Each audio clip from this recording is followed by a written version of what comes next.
Libre FM, la radio de la música libre.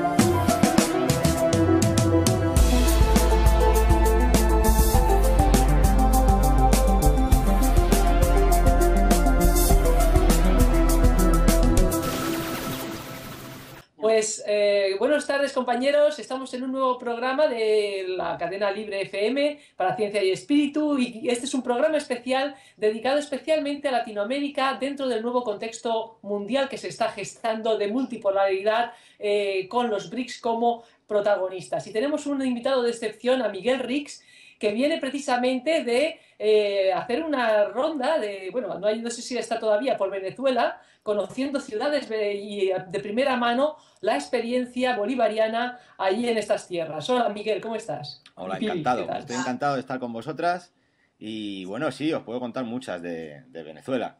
Primero, decir que sí, sigo en Venezuela. Sigo en Venezuela, a día de hoy estoy en el occidente de Venezuela, estoy en la ciudad de Mérida, una ciudad universitaria, una ciudad guarimbera, una ciudad de la oposición, debido a que hay una universidad que es opositora. Pero he estado recorriendo todo el país, y además de forma libre, porque a mí no me invitó nadie, porque, bueno, yo siempre he estado llegado a la Revolución Bolivariana desde España, desde lo que he ido conociendo desde España, y de hecho saqué un libro dedicado a las mentiras sobre Chávez. En mi programa de radio he defendido muchísimo el proceso bolivariano. Entonces quise conocerlo en primera mano, no que me lo contara nadie. Y nadie me invitó, pero aquí estoy, viviendo una aventura en la que he estado conviviendo en barrios, he estado conviviendo en miles de sitios aquí en Venezuela, con lo cual os puedo hablar de qué es lo que está sucediendo aquí, ¿no? Y aquí se está viviendo un cambio. Aquí directamente cuando paseas por la calle ves a la gente viva. Da igual el sistema político que estemos hablando, pero ves a la gente viva. Y es algo que en Europa a mí me... Por eso no estoy allí, ¿no? Porque caminabas por la calle y parecía la Babilonia, ¿no? Esta catastrófica, en la que toda la gente que caminaba por esa ciudad eran robots, ¿no? En eso se está convirtiendo Europa. Y yo me vine aquí a este mundo a vivirlo, al nuevo mundo, porque aquí se está gestando algo. Se está gestando algo que la gente allí en España está pidiendo por muchas vías distintas, pero es la minoría. Porque allí la gente mayoritariamente no está viva, está encadenada a un sistema que la tiene robotizada. Y aquí, pues eso se ve en menor grado, con lo cual, para empezar, aquí no hay chemtrails, no hay fumigaciones de aviones en los cielos, aquí en Venezuela. Y lo dice alguien que lleva casi un año aquí. O sea que... Y me he recorrido todo el occidente a oriente. Y bueno, luego si queréis hablamos de la revolución bolivariana políticamente, pero de momento, para presentarnos, ¿no? Para saber, pues ahí, estoy aquí en Venezuela, sí. Pues me interesa el tema político y también cómo se vive económicamente. ¿Qué cambios económicos y sociales has notado más? Sé que es mucho, pero a ver si podríamos... Bueno, mira, es una situación complicada, ¿no? Porque aquí se está, si no se sabe, lo digo yo, y si lo dicen tantos otros, que estamos viviendo esta situación, ¿no? Aquí hay una guerra económica planteada al gobierno de Nicolás Maduro, que también se le estuvo planteando al gobierno de Hugo Chávez durante los 14 años que estuvo. Pero voy a denominar a los que quieren, los que injerencian en gobiernos como el de Venezuela, a los que injerencian en gobiernos como, bueno, en gobiernos en países como Ucrania, a los que arman a ejércitos islámicos, voy a denominar a eso el imperio, ¿no? Pues que también son los que manejan las 147 corporaciones que dominan el mundo, ¿no? Y se reúnen en sus clubes privados. Pues esto lo llamaremos a partir de ahora, yo por lo menos, el imperio, ¿no? Entonces el imperio muestra en sus medios de comunicación la imagen de un país como Venezuela que si hay desabastecimiento, que hay colas, y hay desabastecimiento y hay colas. Pero no te cuentan el por qué hay desabastecimiento y por qué hay colas, y por qué en ciertos lugares las guarimbas representan a 4 estudiantes que están, muchos de ellos, combinados con unos malandros que están pagados desde Colombia para organizar guarimbas, para montar caos en la calle y para que la población, como se diría aquí, se arreche, se cabree con el gobierno y no aguante. Entonces, ¿qué pasa? La situación política. La situación política es que el país está ahí, la división aquí es muy visual en Venezuela. O sea, la gente de los estratos sociales más bajos son chavistas porque es a quien ha ayudado el gobierno de Chávez, esa revolución. Ha ayudado realmente a que la gente que antes no tenía ningún tipo de posibilidad de hacer nada pueda estudiar, pueda tener acceso a la sanidad. No en todos los lugares se ha conseguido. Evidentemente, esto es una revolución, está todo por hacer, pero la intención es esa, ¿no? Que esta gente pueda llegar a tener una calidad de vida que la otra, a la que se la has quitado, pues entonces está molesta, ¿no?, con ese gobierno porque ha perdido sus privilegios. Esa gente, la burguesía, la gente de dinero, que tradicionalmente ha llegado a Venezuela diciendo que esto es un país maravilloso porque invertías 10 y sacabas en 2 años 100. Entonces esto era un país genial, esto era un país hasta que llegó el demonio de Chávez. Y entonces ya no dejó hacer eso, ¿no? Este era el país de los negocios rápidos y sigue siéndolo en muchísimas partes, aunque la revolución bolivariana esté aquí, porque no nos olvidemos que Hugo Chávez era una persona, Nicolás Maduro es otra, hay gente con ideas, pero hay muchísimas ratas alrededor en todas las revoluciones del mundo. Muchísimas. Y esas son las que al final se quedan con la burocracia, son las que hacen que se cumpla o no se cumpla la ley. Y eso es lo que está sucediendo aquí en Venezuela. No solamente es que la burguesía, lo decía, propietaria de los medios de distribución de alimentos, de repente un día frenan ese medio de distribución, dicen, hoy no va a haber azúcar. ¿Por qué? La intención. Dos intenciones. Una, molestar a la gente con el gobierno. Y dos, si guardo el azúcar, aquí en Venezuela hay una inflación tan arrecha que en un mes la saco y yo he ganado el triple como empresario. Hoy es el azúcar, mañana es el café, pasado es... El gobierno lucha contra eso, pero el gobierno tiene un 5, un 10% de la distribución de alimentos, gracias a Chávez, que creó una red de distribución. Pero bueno, es lo que os decía, llegó ya al 10%, está creciendo, pero no abastece a toda la población. Entonces, bueno, ¿qué pasa en Venezuela? Pues que el imperio quiere, sí o sí, a toda costa, sacar al gobierno de Nicolás Maduro, y lo intenta de todas las maneras posibles. Con respecto a Nicolás Maduro, pues el hombre... Yo me quito el sombrero muchas veces porque a nadie le gustaría sustituir a la figura de Hugo Chávez, imaginaos, ¿no? O sea, es un papelón. Porque Hugo Chávez fue un gigante vamos, ahí está su historia, quien la quiera ver bien, sin mancharla como hacen los falsimedios, pues recomiendo muchos libros, que ahora no viene al caso, pero Hugo Chávez es una figura clave que algún día la historia pondrá en su sitio, ¿no? Porque dio una vuelta de tuerca a esto de la política y mostró un camino. Y bueno, ahora se está siguiendo, lo que pasa es que ese camino se enfrenta frontalmente contra un imperio, pero conviviendo con él. Porque aquí, en Venezuela, otra de las características es que es un país altamente consumista. Es un país que la gente, no penséis que estamos en el tercer mundo y que aquí no hay... No, aquí la gente tiene los últimos modelos en teléfonos, en computadoras, y eso convive con el socialismo. Es algo que no es como Cuba, ¿no? Que Cuba es otro peo. En Cuba no hay esos focos de capitalismo ni de competitividad, etcétera. Bueno. Miguel, ¿cómo ves el tema de Venezuela? Se está acercando a los BRICS. Sí. ¿Cómo ves ese tema? Mira, a mí todo lo que se acerca a los BRICS me parece acertado, de momento, en el panorama actual del mundo, ¿no? ¿Por qué? Pues porque los BRICS significan otra forma de entender la política internacional, ¿no? ¿Por qué? Salen los BRICS de una unión entre China, Rusia, Brasil, Sudáfrica y India, ¿no? Estos países se han caracterizado cada uno por separado. Voy a sacar de aquí a China, porque eso es otro peo. Pero estos últimos 4 países que he dicho, o sea, se han caracterizado cada uno por ir poco a poco rechazando la política imperial, ¿no? De esto que llamamos el Fondo Monetario Internacional, ya sabéis, ¿no? De esta política imperial económica. Entonces esos países se han juntado y han creado otra propuesta, que es una propuesta basada en algo real, ¿no? Una moneda basada en algo real, que es el oro. Estos países, recordemos que son países productores de energía, son una potencia, y entonces a esa potencia es la forma visible. Ya sé que para la prensa española esto es el mal, ¿no? Esto es como, la rusofobia para la prensa española, pero olvidémonos de ella, ¿no? O sea, el tema está en que el imperio está cayendo, lo queramos o no, y está resurgiendo una nueva forma de hacer política que veremos a la postre si realmente tienen la intención que dicen, pero yo a priori veo que sí, que todos apuntan hacia un mundo multipolar, que es lo contrario a ese nuevo orden mundial, que es lo que querría el imperio y llamemos el mundo sionista, ya sabéis, ¿no? Entonces sí, la figura de Putin es una figura que está totalmente mancillada en la prensa española, y eso me recuerda a otro grande, a Hugo Chávez. La diferencia es que Hugo Chávez tú podías buscar, mientras que te decían, el payaso de Hugo Chávez se mete con no sé quién, y tú tenías la capacidad del santo idioma castellano, que decías, voy a buscar qué ha dicho este hombre. Y veías la entrevista al completo, y ahí me enganché yo a Hugo Chávez. Dije, coño, si es que no es lo que están diciendo de este hombre. O sea, este hombre solamente hay que escucharle. Y así me las tiré yo durante 6-7 años, antes de venir aquí, escuchando a Hugo Chávez, escuchando a Hugo Chávez, escuchando a Hugo Chávez desde la perspectiva de alguien que dejó de creer en la política hace mucho tiempo.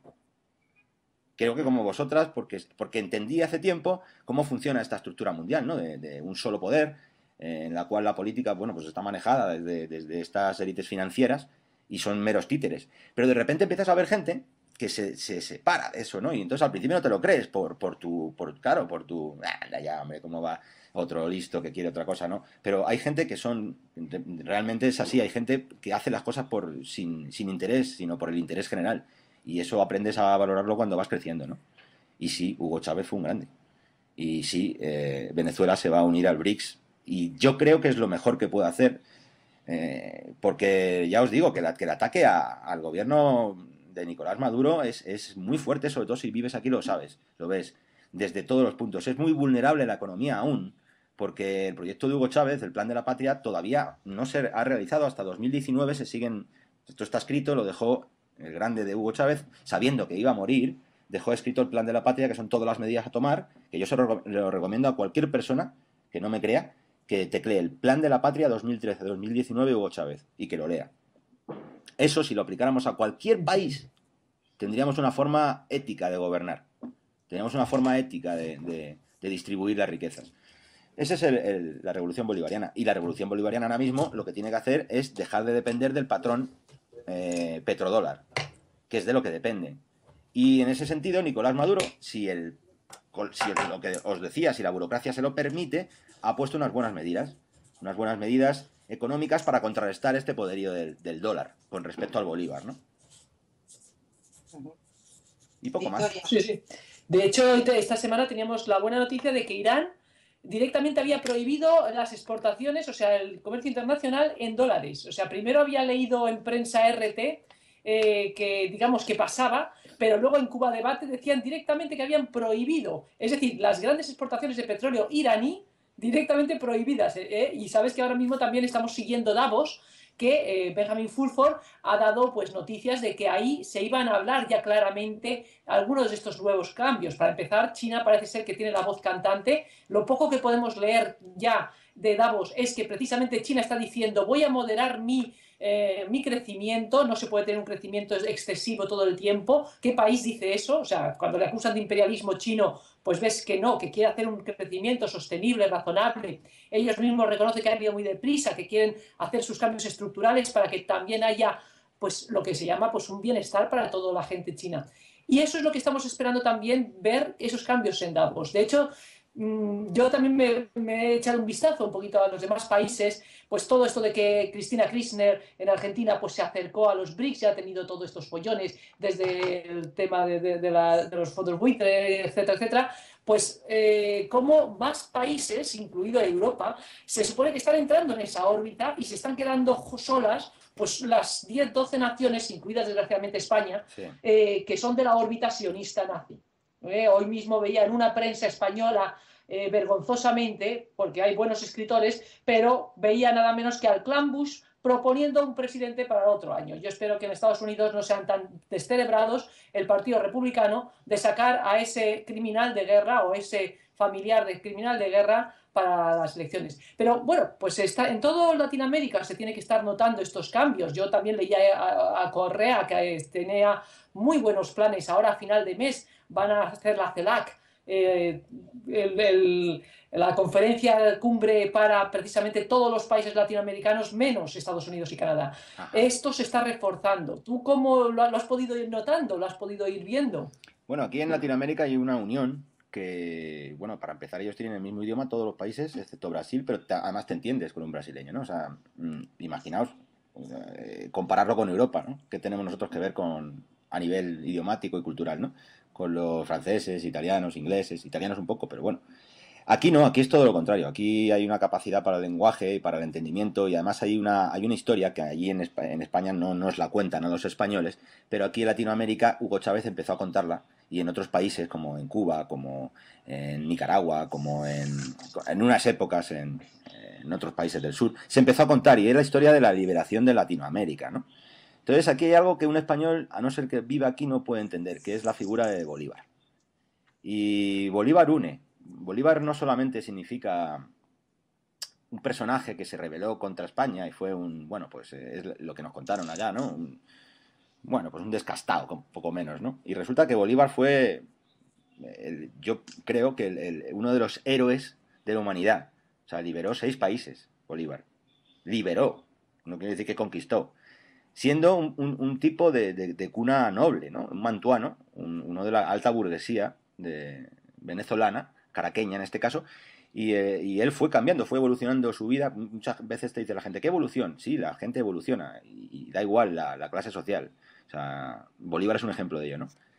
Entonces, aquí Bolívar es algo que estudian los niños desde pequeños. O sea, el cambio igual todavía no se ha visto, pero se está gestando porque se empieza a recuperar la cultura, la identidad, ¿no? Quizá un poco exagerada en ciertas cosas, pero también no nos olvidemos que es que han estado 500 años sometidos, y este es un pueblo, todo el latinoamericano, que ha sido sometido, pero ha guerreado mucho. Ha guerreado mucho, y de repente ahora está viendo que pueden agarrar la soberanía sobre sus recursos. Un ejemplo es Venezuela, otro ejemplo es Bolivia, otro ejemplo es Ecuador. O sea, recupera la soberanía sobre lo tuyo, cuando te la han estado robando, saqueando, esclavizando por ello durante 500 años. Entonces, aquí se está gestando algo que, ya os decía, creo que a nivel energético, ¿no? Si se puede hablar así un poco, está pasando el epicentro desde Eurasia a Latinoamérica, Asia. O sea, sería como que está girando y el epicentro está ahí, ¿no? Entonces, la pobre Europa, que decía nuestro comandante Hugo Chávez, arrasada por esas 147 corporaciones que dominan al mundo, ¿no? Y dentro de esa pobre Europa, que a los españoles no nos ha beneficiado en nada entrar en la Unión Europea, como tampoco nos benefició en nada entrar en la OTAN. La gente no tiene memoria, pero en el 82, por ejemplo, un traidor llamado Felipe González se ganó la confianza de un pueblo diciendo OTAN de entrada no, en el año 82. En el año 86 hubo un referéndum ya gobernando que pedía el voto para la entrada a la OTAN. Ese referéndum fue amañado porque el pueblo, además, votó, esto lo sé, por muchísima gente, buscarlo por internet, pero bueno, ese referéndum fue amañado. O sea, no lo ganó el sí, lo ganó el no. Pero bueno, pues acabó siendo sí, OTAN sí. Año 89, Felipe González, ese gran traidor, ese sapo, invita en el Club Bilderberg, en la isla de La Toja, Galicia, invita a toda la plana mayor del Club Bilderberg, y a partir de ahí empiezan las privatizaciones, macro privatizaciones, porque las empresas estatales no dan dinero, porque pobre, ¿y cómo vamos a mantener Telefónica si Telefónica solo da pérdidas? Y además va a mejorar el servicio si es privada, ¿no os acordáis de eso?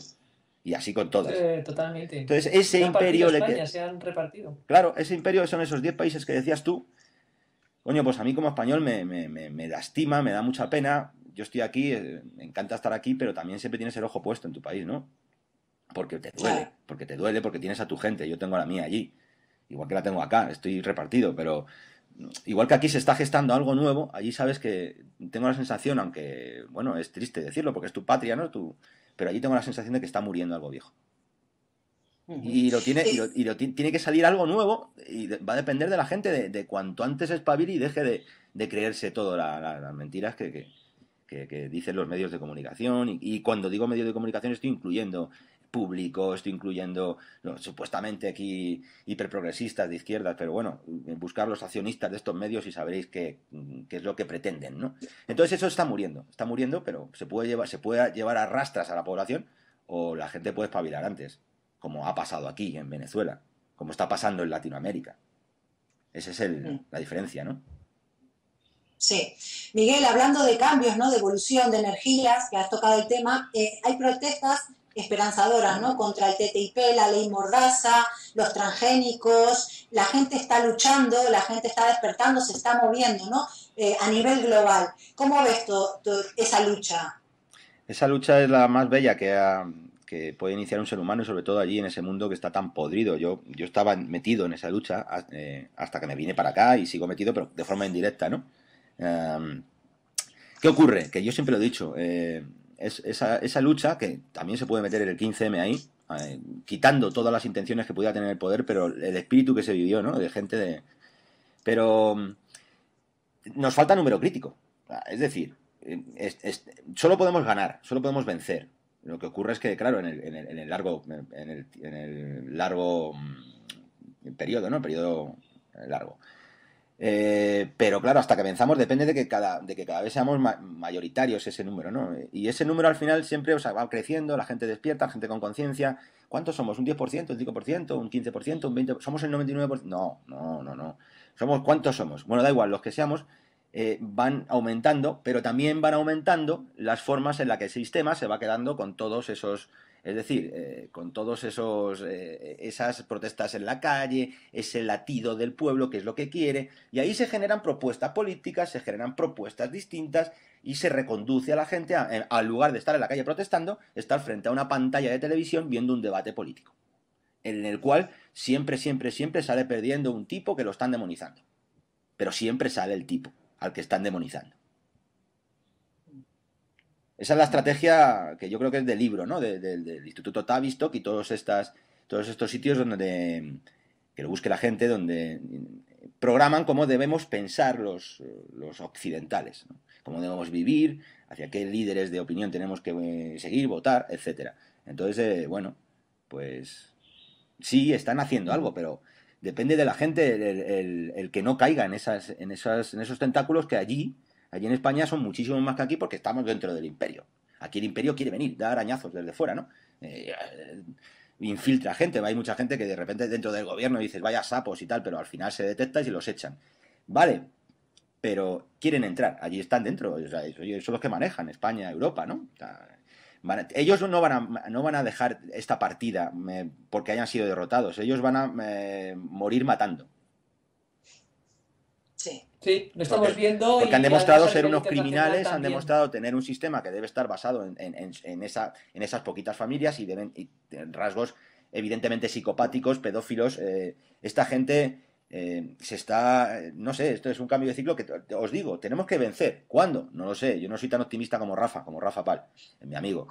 Pero sí veo que está al final cerca. Lo que ocurre es que, claro, estos tipos no van a soltar el poder de la partida sin llevarse a no sé cuántos por delante, y eso es lo que estamos viendo con el ejército islámico, eso es lo que estamos viendo en Ucrania, eso es lo que les gustaría a ellos en Venezuela, que no hacen más que provocar, y aquí está la situación tensa porque hay mucha gente de la oposición que quiere derrocar la Asamblea Nacional. O sea, ¿por qué? Porque el demonio de Chávez les quitó y entonces esas colas, y esto es...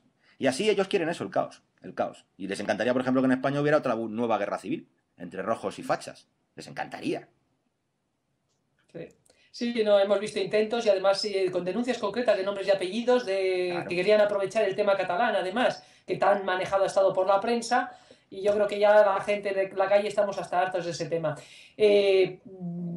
Solo se me ocurre decirte, como conclusión de todo esto, yo creo que la gente está despertando, pero la formación política también en temas ocultos, para que sepan precisamente que el gran peligro que tiene la clase media, la gente de la calle, es las multinacionales, y a partir de ahí se explica todo. Algo tan sencillo, no nos lo dicen muchos partidos, no nos lo dice la prensa, obviamente, y ese despertar a ver quién es tu enemigo, la concentración de poder como contrapunto a la distribución de poder, de riqueza y de tal. Una vez que tienes ese esquema claro, sabes enseguida quién distribuye y quién concentra. Claro. Y eso es una lección de política básica que yo creo que bueno, solamente está precisamente en sitios alternativos, en las 4 que estamos diciéndolos. Miren quién está en las multinacionales, quién apoya a las multinacionales, no es el político, no es solo la casta, hay algo más que la casta, hay que meterse con las multinacionales, con las grandes instituciones, y eso lo estamos diciendo 4, pero poco a poco creo que esa formación política llegará, y que cuando llegue, precisamente los cambios mentales harán que sea imposible. Mucha de esta gente que está en la contra venezolana se cree que sois vuestro enemigo, cuando muchos son clase media y son pequeña y mediana empresa, y les puedes decir perfectamente ¿qué está usted haciendo apoyando a las multinacionales? Si usted le van a machacar si el día que pudieran las multinacionales meter garra, porque con un trabajador suplen a 20 trabajadores. ¿Qué está usted defendiendo? ¿Un modelo de que viva una persona y que mueran 20? Entonces ese despertar yo creo que es el que realmente tenemos que hacer llegar a la gente, aunque sea un mensaje que muchos no acaban de entender. es todo tan, como dirían aquí en Venezuela, todo tan arrecho, ¿no? Es todo tan arrecho que al final está unidísimo, ¿no? Esa conciencia y ese número porcentual de gente que globalmente quiera cambiar el planeta, en esta forma en la que acabas de decir, que estoy completamente de acuerdo, con el cambio individual, ¿no? O sea, está todo, aunque nos pensemos que no tenemos nada que hacer, y eso le pasa a mucha gente, ¿no? Ya, tío, me acabas de dar una información, pero claro, ¿qué hago yo? ¿Qué haces tú lo mismo que yo? O sea, si tú te crees que podemos cambiar, vamos a cambiar. Pero lo tienes que empezar a hacer por ti, porque ¿cómo te vas a creer que vamos a cambiar el mundo si tú sigues chillando, si tú sigues siendo un intolerante, si tú de repente pues le pegas 4 voces a tu novia, ¿sabes? Todo eso te lo tienes que mirar tú primero, evoluciona. Pa. Y entonces ahí ya vas viendo la racionalidad en el mundo y cómo eras tú de bruto. Coño, qué bruto era. Y entonces puedes llegar a entender a otros brutos y no verlos como un enemigo, sino decir, coño, mire, pero sí, ¿por qué no hace estas cosas así? Y entonces ahí empieza la cooperación, que es lo que el sistema, la élite, el imperio, es lo que no quiere, lo que nos quiere es enfrentados, divididos.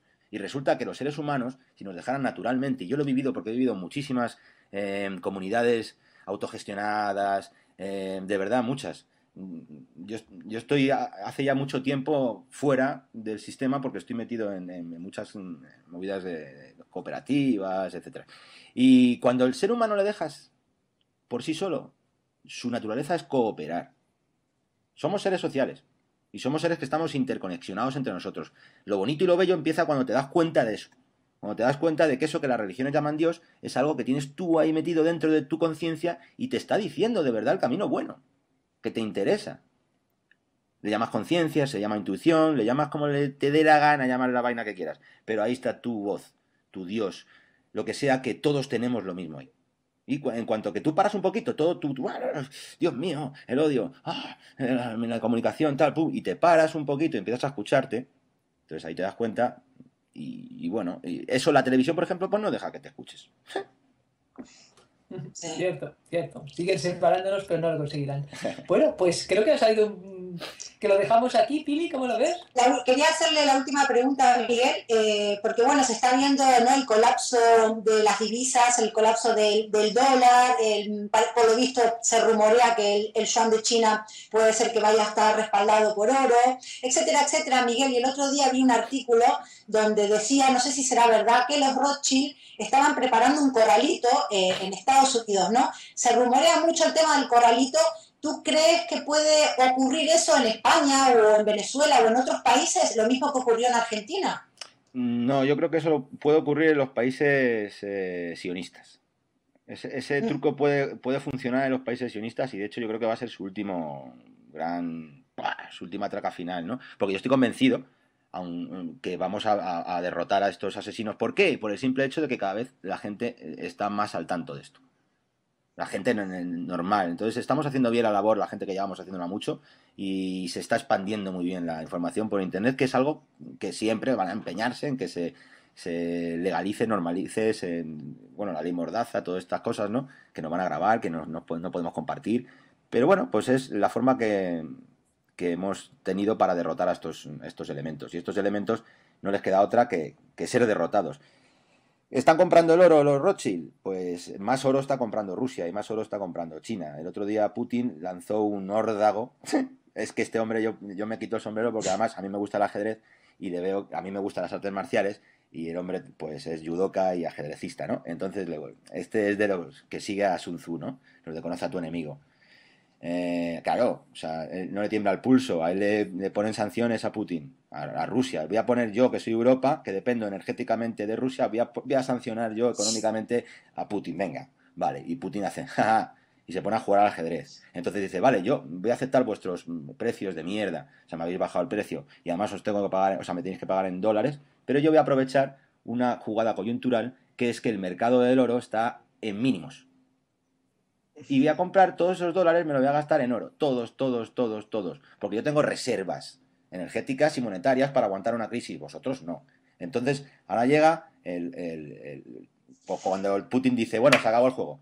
Está llegando esto, ¿no? Ahora va, de aquí a poquito, ya todos los países europeos van a caer en lo que Putin diga. Y por eso estamos viendo que Merkel ya empieza a dudar, acercamiento, ay, Rusia, ¿por qué dejamos de ser amigos? Si yo te quiero, ¿no? Pero, claro, gente como Rajoy, gente como pues los países del núcleo duro, ¿no? De la Unión Europea, ¿no? ¿Cómo se van a acercar a Rusia si implicaría ponerse en evidencia, ¿no? Ellos mismos, ¿eh? Pero bueno, el sistema de la casta en España tiene que caer. Lo que ocurre es que yo soy de los que cree que no va a caer con otra opción, ¿no? Política. Esto dilatará, dará esperanza a la gente del pueblo y tal, pero no va a acabar con el problema, porque el problema es el sistema que nos han impuesto en España, en todo el mundo neoliberal. Es así de crudo. Tú no puedes luchar contra algo cuando no tienes la soberanía. Y si tú perteneces a la Unión Europea hay una cosa que se llama Tratado de Lisboa, y ahora con las TTIP, o sea, con el Tratado de Lisboa, bueno, quiero decir, el soberano de tu país son las multinacionales, son la banca europea, el BCE, que es como decir la Reserva Federal. ¿Qué medidas vas a tomar tan estrellas? ¿Te vas a salir de la OTAN? No, yo qué sé. Es complicado lo de España, pero bueno. Sí, No sé si te he respondido o me he ido por la tangente, pero bueno. No, pero bien, iba por ahí. Está bien, de hecho, bueno, hay mucha gente aquí que está despertando y está cambiando sus poquitos ahorros, ¿no? Que tienen en euros en oro o plata físico. Es una manera de, bueno, la gente está despertando y tal. Y no sé, Victoria, yo ya no tengo más preguntas para Miguel. ¿Tú quieres comentar algo más? Pues a mí me ha parecido estupendo. Te deseamos lo mejor y muchísima suerte en tu Gracias. Vuelta sobre Latinoamérica. ¿Vas a volver a España? ¿Te vas a quedar? Yo no planifico a largo plazo. No. Antes No, me olvidaba del plazo. día. Yo decía Qué tiempo maravilla, largo. qué envidia. Y quería decir largo plazo, antes cuando he dicho tiempo largo. Pues eso, que yo no planifico a largo plazo, sino bueno, pues unos meses, ¿no? Y de momento estoy aquí bien. Si sigo conociendo, Pues todo esto disfrútalo y mucha suerte para todos. Pues... Para la Revolución Bolivariana, para todos los compañeros y compañeras y de verdad que nuestros mejores deseos desde España. Muchas Un gracias. abrazo grande, Miguel, y muchísimas gracias por haber aceptado esta entrevista. Aquí me tenéis para cuando queráis. Muchas Gracias a vosotras. Un placer. Gracias.